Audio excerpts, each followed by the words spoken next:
මේ බලන්න පුතේ පාරේ තිබූ විදුලි පහන් කණු දෙකක් අතර කොඩි දෙක බැගින් නෙල්ලා පාරක් සැරසීමට ගම්වාසීන් තීරණය කරන ලදී. පාරේ විදුලි පහන් කණු 8ක් තිබුණේ නම් මේ අතර එල්ලීමට කොඩි කීයක් අවශ්‍යද? දැන් මේමනේ පාරේ තියෙනවනේ පුතේ මෙහෙම විදුලි පහන් කණු ඔහම හිටවල තියෙනවනේ. ඒ දෙකක් අතර කොඩි දෙකක් එල්ලනවලු මෙහෙම. දෙකක් අතර කොඩි දෙක මෙහෙම එල්ලනවා. ඊට පස්සේ අහන්නේ මොකද්ද? පාරේ විදුලි පහන් කණු 8ක් තියෙනවලු පුතේ. ඒ අතර එල්ලීමට කොච්චර කොඩි ඕනද කියලා. මෙන්න මේක අහගන්න කොහොඳද?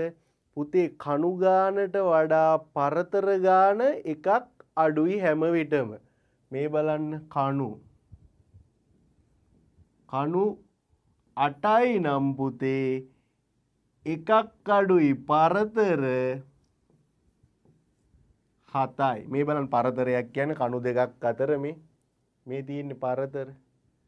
කණු ගාන 8 නම් පරතර 7යි. කණු ගාන 20 නම් පරතර 19යි.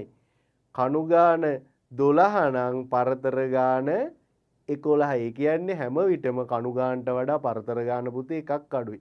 එතකොට එක පරතරයක මේ කොඩි දෙකයිනේ තියෙන්නේ.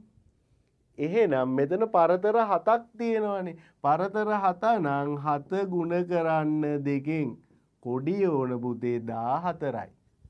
කොඩි 14යි. ඔන්න